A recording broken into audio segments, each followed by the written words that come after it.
রাসূল সাল্লাল্লাহু আলাইহি ওয়াসাল্লাম বলেছেন, মানুষের হৃদয় যদি যররা পরিমাণ, ধুলাবালি পরিমাণ, ধূলিকণা পরিমাণ যদি ঈমান থাকে, আল্লাহ তাকে শাস্তি দিবে অথবা ক্ষমা করবে।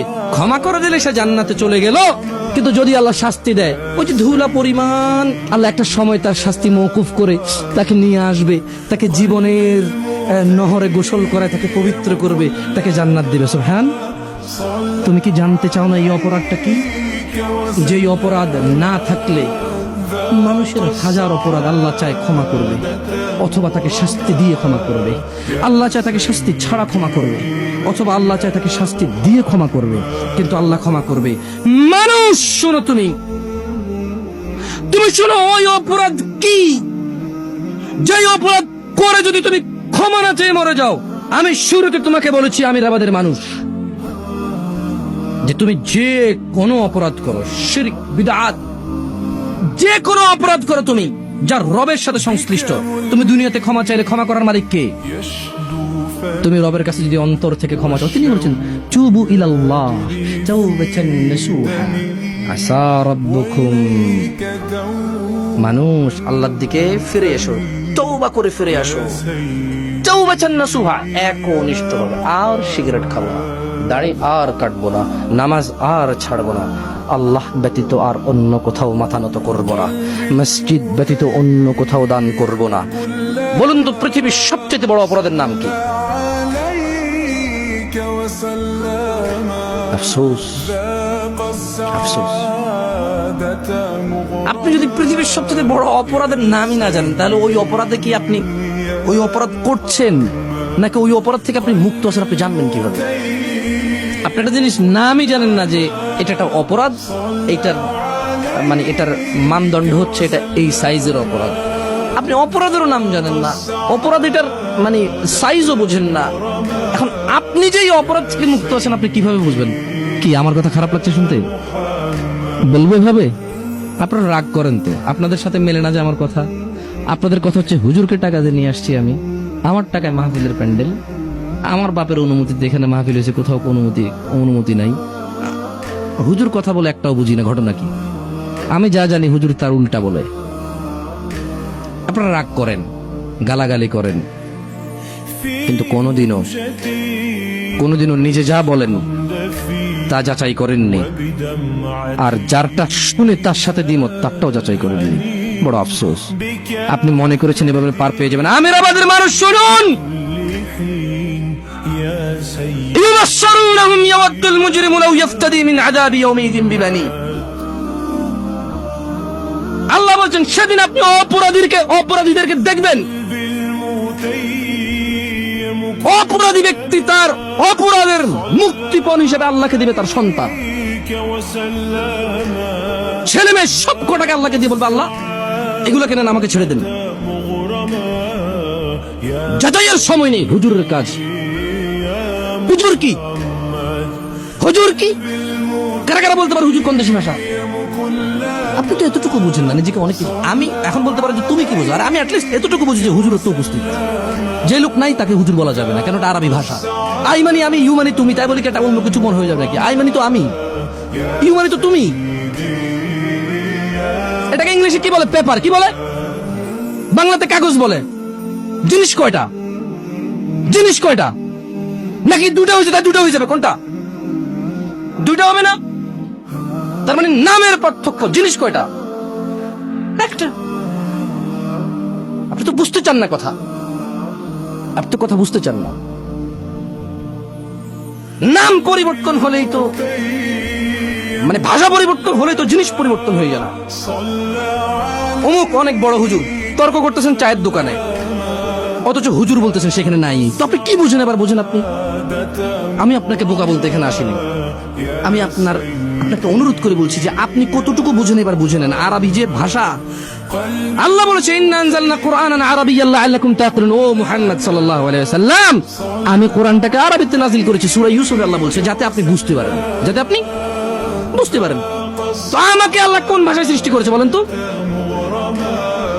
তো আমি যদি এখানে আরবিতে কথা বলি আপনি বুঝবেন? একে তো আপনি আরবিতে কথা বললে বুঝবেন না। আবার যদি আপনাকে বলি যে আপনি কথাটা আরবি বলতেছেন, কথাটা ভুল, আপনি মানতেও চান না। উনি অনেক বড় হুজুর, মানে উনি অনেক বড় উপস্থিত, এটা কিসের সম্মান হইলো কথাটা? এখন তো বলবেন যে আপনারা এত টাকা খরচ করে নিয়ে আসতে, আপনি হুজুরের অর্থ বুঝেন না। আরে আপনি তো হুজুরের অর্থ বুঝেন না, আপনাকে কি বস করবো বলেন? আপনি তো এইটাই বুঝেন না। আপনি মনে করতেছেন যে এটা কোনো বিষয় হলো কথা বলার। আরে আমি তো বলি আপনি এটাই তো বুঝেন না, যেটা বিষয় না এটাই তো আপনি বুঝেন না, আবার বিষয় কি বুঝবেন? যাই হোক, এখানে কাউকে ছোট করতে আসেনি। শুনুন মানুষ, আল্লাহকে ভয় করুন। মসজিদের আজান হয়ে গেলে আপনার কাছে কোনো উপায় নেই। আপনার মা মরে গেলে কি জীবন দিতে পারবেন? জীবন দিতে পারবেন? এই ছেলে, তুমি দাঁড়াও, দাঁড়াও, দাঁড়াও। ওকে কি এখানে মেয়ে বানাইতে পারবেন? কেউ আসে ফু দিলেও মেয়ে হয়ে যাবে? বসো। এই তুমি দাঁড়াও। কেউ আছে ওকে ফু দিলে মৃত্যু করে দিবে? কেউ কি আছে যুবককে ফু দিয়ে মৃত্যু করবে? আছে? ওকে ওর 2 ইঞ্চি কম করে দিবে হাইট, ওর উচ্চতা কমাই দিবে? আছে কেউ? ওরে ইনস্ট্যান্ট এখন ওরে 1 বিঘত উপরে লম্বা করে দিবে? পারবে কেউ?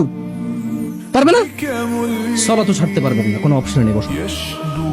ইসলামে এমন একটা ফাঁক ফোকর নাই, এমন একটা অপশনই নাই যে নামাজ পড়া না পড়লেও চলবে, রোজা না রাখলে চলবে, আরেকজনে রেখে দেবে, টাকা দিয়ে দেবো, আমি অসুবিধা, আমি অসুস্থ, হজ আমি পারিনি, আমার ছেলে সন্তানের টাকা পয়সা হয়েছে, আমি নিয়ত করেছিলাম, মরে গেছি, আরেকজনকে পাঠাই দিয়েছে আমার বদলে, করে ফেলবে। আমি এখন দরিদ্র, জাকাত দিতে পারি না, হঠাৎ করে পয়সা হলো হয়েছে, জাকাত দিয়ে দেবো। যেমন মানুষ মরে গেলে রূপ দেওয়া যায় না, যেমন ছোট যুবককে ফু দিয়ে বৃদ্ধ করা যায় না, যেমন ছেলেকে মেয়েতে রূপান্তরিত করা যায় না, যেমন মানুষের উচ্চতাকে, মানুষের কদ উচ্চতাকে হঠাৎ করে বাড়িয়ে দেওয়া যায় না, অথবা হঠাৎ করে কমিয়ে দেওয়া যায় না। এগুলো কি পসিবল? একজন মানুষ লাগবে আমার, যে 1 লাফ দিয়ে স্টেজের উপর উঠবে এখন মাটি থেকে, 1 কোটি টাকা পুরস্কার। পারবে কেউ? আরে একজন তো অন্তত, তোমরা তো অনেক শিয়ানা মানুষ, পারবা না? কিছু হইলে তো রাস্তায় যে গাড়ি ঘোড়া ভাঙো, ইসলামের নামে। তাও আবার কিছু হইলে যে রাস্তা আটকায় দাও, কার? সাধারণ জনগণের, খেটে খাওয়া মানুষ। একজন সাহসী মানুষও নাই, এ মাটি থেকে লাফ দিয়ে স্টেজের প্যান্ডেলের উপর উঠবে? পারবে না? মানে এই ছাদের উপর উঠবে? পারবে? এটা সম্ভব? 1 কোটি টাকা দিলেও সম্ভব না। বুঝে দেখেন। আর আপনি মনে করতেছেন যে হুজুর কইতে গান 1 কোটি টাকা, অসুবিধা নেই, আমি আলহামদুলিল্লাহ পয়সাওয়ালা মানুষ। আরে মানুষদের কাছে চাইলে দিবে মানুষ। যদি বলেছি ভাই বিপদে পড়ে গেছি, 1 কোটি টাকা আটকা, 5 বছর লাগলো, ইনশাল্লাহ মানুষ আস্তে আস্তে দান সদকা করে হলো আমার ঋণ মুক্ত করে দেবে ইনশাআল্লাহ। দুঃখিত, এটা দুষ্টামি করলাম, বাট কিন্তু কথাটা আমি একটু বুঝার চেষ্টা করব।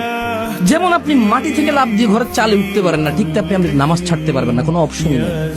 কিন্তু আপনি এটাকে ধার দিচ্ছেন না। আপনি মনে করতেছেন যে জামশেদ ভাই এটা কি বলে, এই যে আজান হচ্ছে আমি দাঁড়ায় আছি, লে কে করেগা বে।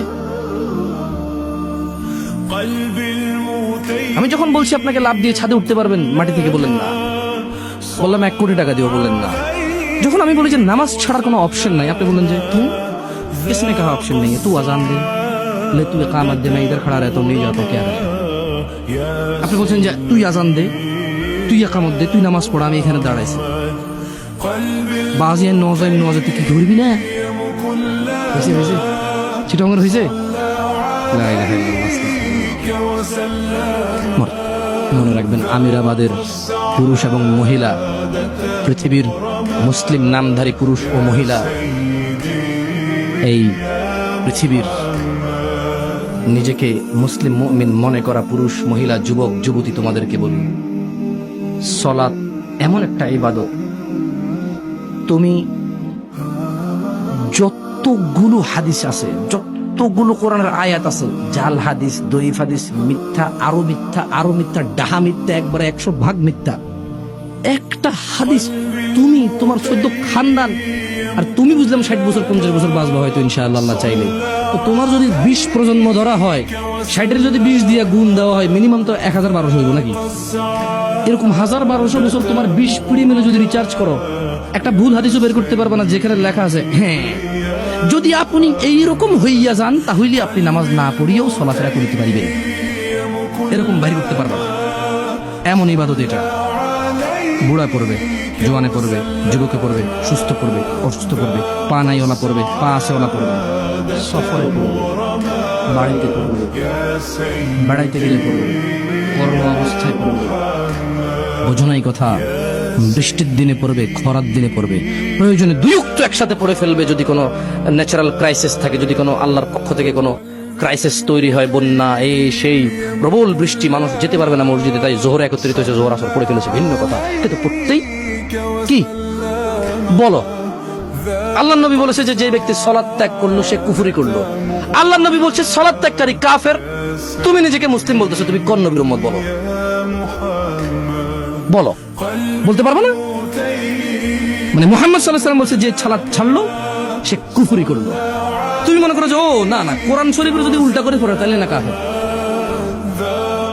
তুমি কুফরের ভুল ব্যাখ্যা নিছো ভাই। কোরআন শরীফের উল্টা করে দেখি তো, কোন মায়ের পাটা পড়ে দেখা উল্টা করে কি পড়বে দেখি। আলিফ বা তা সাহা, এটা তো মানে আমরা তো এটা কোরআনও বলি, আমরা বলি আলিফ বা তা আমপারা, অথবা সিরফা বলে। আপনারা কি বলেন? কায়দা না? কোরআন মানে আমরা বুঝি যে কুল হুয়াল্লাহু আহাদ, এভাবে। এটা উল্টা করে দেখি পড়ান তো কেউ, কেউ চ্যালেঞ্জ দেবেন, কিন্তু এইভাবে কুল হুয়াল্লাহু আহাদ আল্লাহুস সামাদ এভাবে পারবে উল্টা করে কেউ পড়তে? পারবেন না তো। আল্লাহ আমাদেরকে বুঝার তৌফিক দান করুন, আমিন।